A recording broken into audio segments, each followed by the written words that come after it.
எடுத்துட்டு வாங்க, டைம் ஆகுது.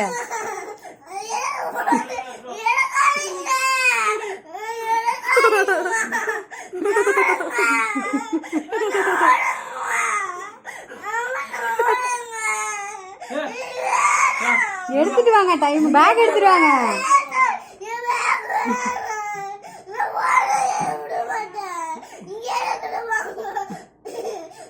நீ டெய்லி ஸ்கூல் போய் தான் ஆகணும். நீ குட் பை தானே? நீ குட் பையா பேட் பாயா? பெரிய பையன்கிட்ட இனிமேல் டெய்லி ஸ்கூல் போகணும். அழுவ கூடாது. வா, நான் அப்பாவை ட்ரெயின் வாங்கி தர சொல்றேன். வா, ட்ரெயின். அம்மா ட்ரெயின் வாங்கி தர சொல்றேன். வா, சரி நீ வா, பேக் எடுத்துட்டு வா, டைம் ஆகுது.